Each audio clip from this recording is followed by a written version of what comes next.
Ah. Good morning, YouTube Live. How's it going, everybody? This is yours truly, Rama Screen, covering movies, TV, and entertainment. Right now is Thursday, May 30th. Um, May 30th, 2019. So tomorrow will be the last day of May, and then Saturday is June. Wow, time flies, man. The next thing you know, it's already halfway through the year. Woo! All right, so I'm here to talk about or to give you my live review of Cloak and Dagger season 2 finale episode. Remember, this episode will air tonight at 8 p.m. Pacific and Eastern time on Freeform channel. But as you know, thanks to Marvel Television and Freeform channel, I I always get the screeners early, so the reason why I do the review in the morning is because Thursday evenings are usually jam packed or busy, at least for me, with press screenings. So this evening, I'm actually going to attend the screening of Nightingale, which is a sensation from Sundance Film Festival earlier this year. Have been hearing great buzz about it. Can't wait to watch it. So that's why I'm doing this review every morning. And this is going to be the final one for a while. Now, Cloak and Dagger hasn't been renewed yet for season 3. Please, Freeform, dear Freeform, please renew Marvel's Cloak and Dagger for a third season. Pretty please. I love this show. Come on. It can't just end with 2 seasons only. And you know what? If Freeform doesn't decide to renew it, I hope Cloak and Dagger gets picked up by Hulu or Disney Plus, because remember, Hulu is not just the home of Runaways, but Hulu is also developing with Marvel Television, of course, a few more new Marvel shows that are gonna stream or air on Hulu. And Disney Plus, of course, has a bunch of new Marvel shows of their own, including Loki and Scarlet Witch and whatnot. So those two hubs seem to be the main places right now. In addition to ABC channel that still has Agents of Shield, but Hulu and Disney Plus seem to be the channels to go if you want to watch Marvel shows. So, but still, I'm still hoping, right? I'm not there yet. Like, oh, come on, Hulu, pick it up. I'm not there yet. I'm still hoping that Freeform comes to their senses and renews Cloak and Dagger. Okay, heads up, I'll be spilling some spoilers in this video. You've been warned. This video review is mainly for those of you, my fellow Cloak and Dagger fans who've been caught up with the show. I'll be describing also what takes place in this season 2 finale. So, heads up, spoiler alert. Spoiler alert. Okay, so last week, by the end of last week's episode, if you guys remember, Tandy and Tyrone discover or learn that Andre has been pretty much took many of the women from the town. And so the setting was that, he wanted to hit the blue note, the famous blue note. He wanted to be a god. And he fed off the despair or the pains of these ladies, including Tandy's mom. So they get teleported or I guess, without them realizing it, they're in this club setting and they're just listening to Andre playing his trumpet. And so Tandy and Tyrone, by the end of last week's episode, tried their best to interrupt Andre, but it seemed like it didn't work. It seemed like Andre had reached the blue note at that split second before Tandy's dagger actually hit him. So now it brings us to this season 2 finale, which is written by the showrunner Joe Pokaski and directed by Philip John. Um, So let me give you the context. So what happens in this episode? Um, Finally, right, the showdown: Tandy and Tyrone versus Andre. But it's not that easy because Andre, his power is he's kind of like Mr. Nobody in Doom Patrol, in that they both mess with your heads. Andre loves messing with your heads, making you feel insignificant. So in this episode, um, he has Tandy and Tyrone face off against their demons. In the case of Tyrone, it's himself, so he's facing his doppelganger that's very snobby and cocky and like looks down on him. And for Tandy, um, she faces her dad that she despises because her dad beat up on her mom when he was alive. Um, she found out about that later on, of course, not when she was a kid. When she, when the car crashed or car drowned. Um, so that's what happened. And they go in this episode. They go through several various settings or rooms, many of which that Tandy and Tyrone are familiar with, or places that you, the audience, or the fans have seen throughout this season in the previous episodes. One of which is, you probably remember when Tandy uh, fought those guys in the marijuana. I think it's a marijuana, right? Marijuana, the back end of a marijuana dispensary. Um, so that's one of the places that Tandy finds herself with her dad, and Tyrone at one point, his doppelganger dresses up as a cop, because remember in previous episodes, when Tandy was on that ambulance gurney, and Andre was messing with her head, and one of the visions had Tyrone um, just got hired, or they were celebrating the fact that Tyrone got hired by New Orleans PD. So that's what takes place in this episode, and it's very trippy. Just like Mr. Nobody, Andre loves messing with your heads. And the purpose or the objective of having Tyrone and Tandy face their demons like this is to make them feel, like they are not strong enough to go up against Andre. The father of Tandy and Tyrone's doppelganger keep telling them, Tandy and Tyrone, how worthless they are throughout this whole encounter. Like, hey, you're a joke. Like, and then the dad was like, hey, you can't blame me for everything. Like, take responsibility. Something along the. I'm paraphrasing, of course, but they wanna disarm Tandy and Tyrone's confidence. That's the objective. Meanwhile, Evita, who helps Tyrone and Tandy go into this other dimension to meet Andre, Evita is trying to protect the candle because apparently the portal is on a time clock.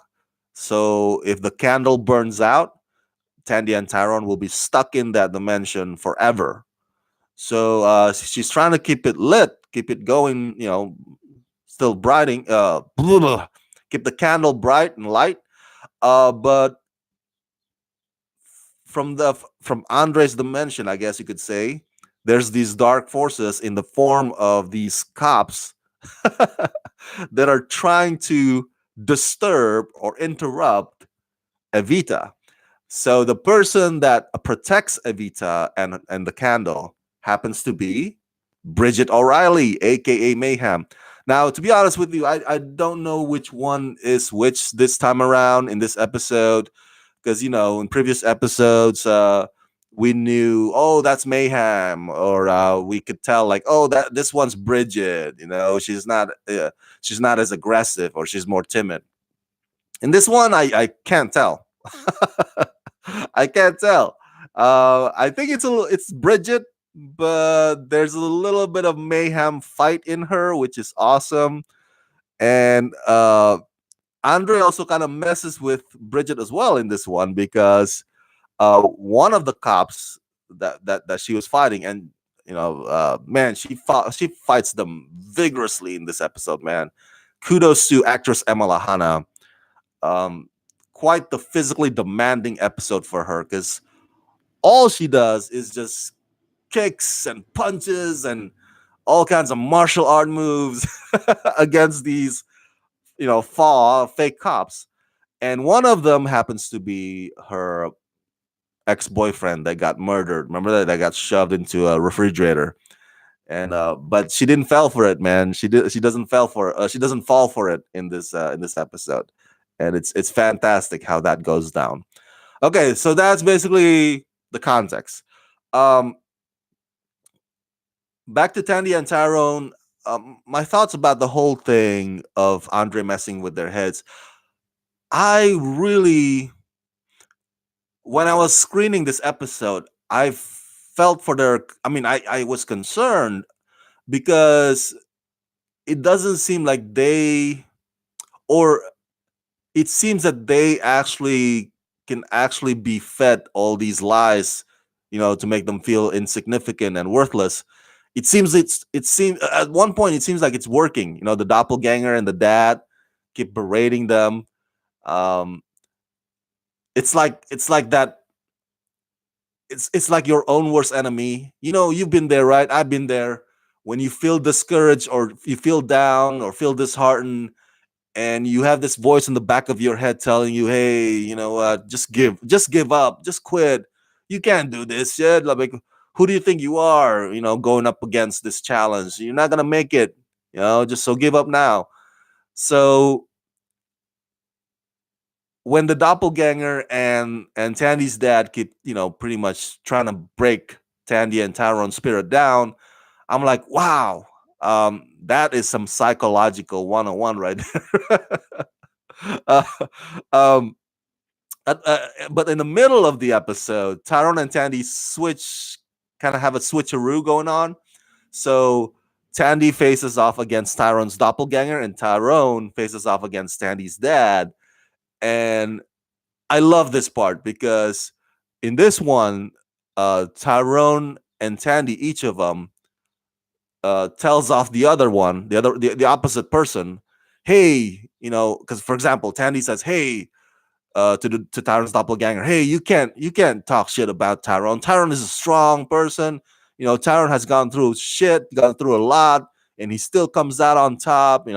And then Tyrone would say would tell off Tandy's dad, like, "Hey, Tandy is stronger than you think than you give her credit for. Tandy has been through this." So it's like, to me, the way I take that is sometimes we're not an island. We can't survive on this earth on our own. We need somebody to believe in us, to believe in us, in what we can do. Um, and sometimes it's nice to have somebody fight our battle for us. Um, and and and that's what happens, I think, in my opinion. At least that's what I take away from this part or this segment of the episode, when Tandy and Tyrone face off against the other person's demons, if you will. So, like, hey, um, there are times in my life when I'm back in the day when I was strong enough to handle it just by myself, whatever challenge it was, whatever uphill battle it was. And there were times when I needed my friends, just like the Beatles says. I get by with little help. I get by with little help from my friends, and even just one person makes a lot of difference. I don't need like a whole crew. Um, and that gives an assurance, gives me some more self esteem, confidence that somebody has my back. That makes me feel like I'm not alone, and that's always a good thing. So nearing the third act of this episode, another switcheroo happens because Andre is like, "Oh, this." Andre is like observing the whole thing, and it's like, "Ah, this is not working for me here." So like, let me switch them back again. So Tandy faces off against her dad again, and Tyrone faces off against his doppelganger again. And in this segment, by this point, each Tandy and Tyrone have regained their confidence, have regained their, like, hey, there's nothing that you can say that can like bring me down. I'm tough as shit.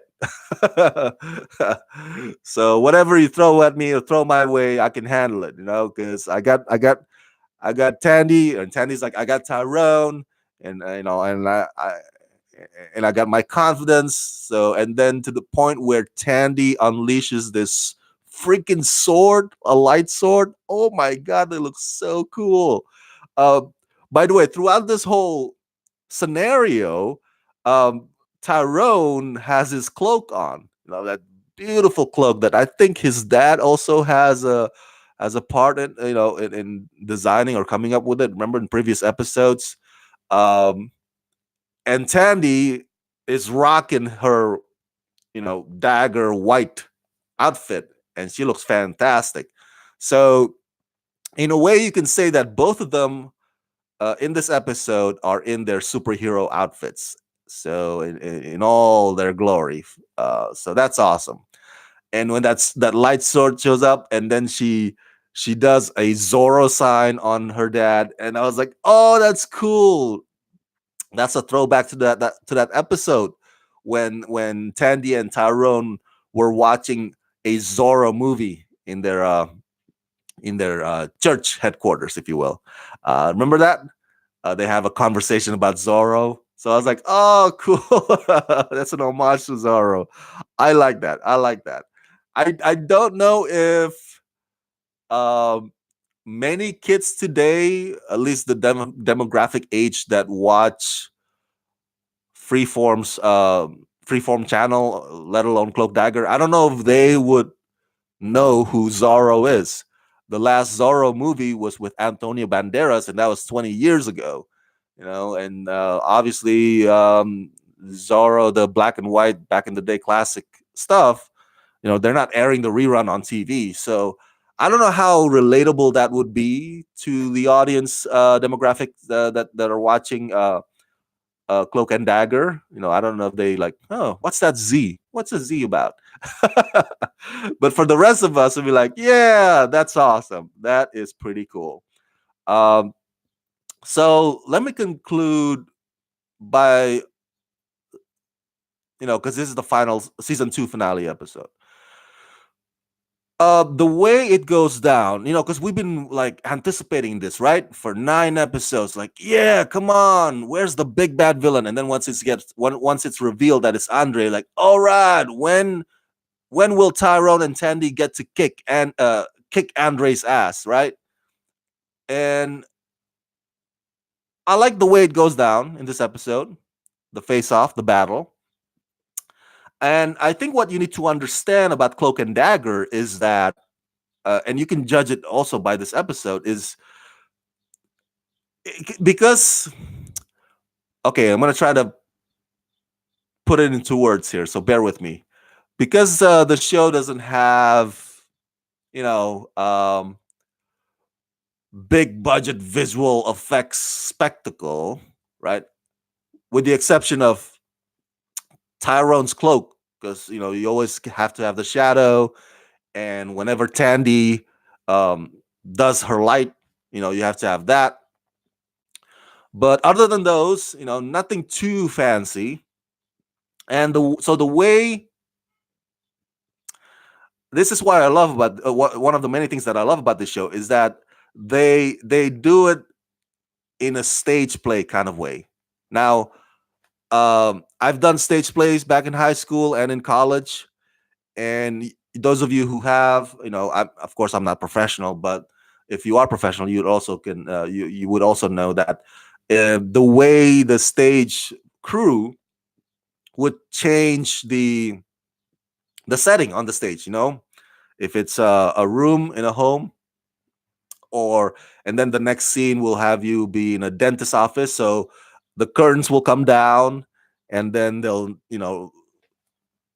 uh I guess you could say rotate the stage if they already have the set up, or they would do the whole change the setting really quick behind the curtains. um, that's how I feel about this episode. It looks like, because Tandy and Tyrone goes from one place to the next as they face off their demons, and it's very simple. It's like having one room, one set. It's like if you ever been to a sitcom show, you know, I've been to a few sitcom shows in the past. So, for example, The Big Bang Theory, they'll have the famous, room, Leonard's room, living room with the couch, and then next to it, you'll have maybe um, the HR office if Regina King will have it. So it's all next to each other, side by side. I feel like that is what plays out in this episode. I don't know for sure until I see uh until I see the behind the scenes featurette on the Blu-ray if they ever release it. But that's the impression that I get, and I like that. I like that. It's it's like making the best out of what you have. That's what Cloak and Dagger does. Um, eh, the bells and whistles are not too fancy here. They just you know even the fight choreographies are very simple. Um, nothing too elaborate. The main focus is that psychological mind game. Trying to break you down, and then trying to fight back with the help of your friend.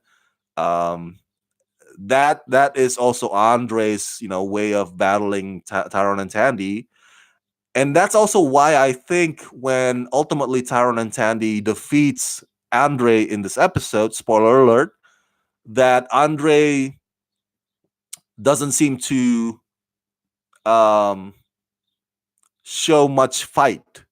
You know, um, I think because by this point Andre is so cocky, he thinks he's got it figured out. It's like, oh, this is gonna work out, and he doesn't really calculate or anticipate Tyrone and Tandy actually making it or winning over their demons that they're facing off, the dad and the doppelganger. So so it looks like Andre doesn't put up much fight in the final climactic part, but um, so yeah, I like that. It feels like a stage play. Um, it's simple, but it's nicely done.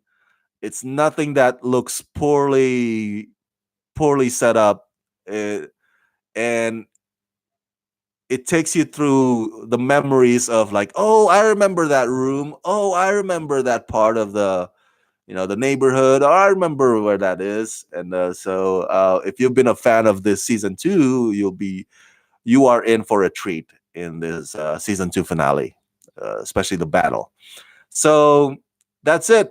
That's it. The episode ends with everything concluding, Evita honoring Auntie Chantel, and and it looks like there's no cliffhanger or any setup for the third season, for a potential third season, and that makes me feel kind of sad. But at the same time, I understand because I think the showrunner or everybody involved, including the writers, want to make sure that just in case that the show doesn't get renewed, that they want to have something conclusive for you, the fans. We don't want that. Cases of like, oh my god, the show's canceled, but there's this thing that's hanging and we don't know, and that's never gonna get resolved. You know those shows, and that pisses off uh, whenever that happens. The network will just abruptly cancel the show in the middle of an arc, a story arc that still doesn't have a proper ending. So with this one, they actually give something that makes you feel like, or give you a sense like, oh, okay, happy ending, off into the sunset you go, kind of thing. Um, just in case the show doesn't get renewed. And I'm still holding my breath, man. Freeform, please renew, renew, renew, renew. Cloak and Dagger for season 3. If it doesn't happen, please Hulu, please pick it up. lastly, on my note, this episode features what I think is one of the best rendition of Aha's classic song "Take on Me." Now, I tried googling to find this rendition, so I can have that music, that version on my iPod or on my iTunes, and I couldn't find it. So if you guys happen to know, when you watch the episode tonight, and if you guys happen to like, hey, that's that artist, that did the Take on Me, please let me know. Please let me know. Please message me so I can download and have her version of Take on Me on my iTunes and listen to it all day. There is one great Take on Me version by Andrea Bigley. I hope I pronounced that name correctly. Andrea Bigley. It's fantastic. So go on YouTube, check out Andrea Begley's version of Aha's Take on Me. And it's as soothing, it's as calming, it's as fantastic as the version in this episode, tonight's episode. I don't know if they're one and the same. So let me know if I do get the right one, Andrea Begley. If not, please let me know who the artist is. Ah, I love it. I love it. I'm gonna miss this show, man. I'm gonna miss it. Please, season three, please happens. So I'm putting it out there to the universe, and hopefully the universe hears me. All right. Thank you so much for tuning in on this live review of Cloak and Dagger season 2 finale. Holy crap, that ran really fast. Uh, season 1. I mean, the first episode or the first 2 episodes aired like the first week of April, and now we're on the end of May, so it's only in the span of 2 months that season 2 ends. That's really fast. Thanks so much for tuning in. As always, subscribe, press that like button, ring that bell, and if you can help support this channel, please do so at patreon.com/ramascreen. That's patreon.com/ramascreen. Let's rock this.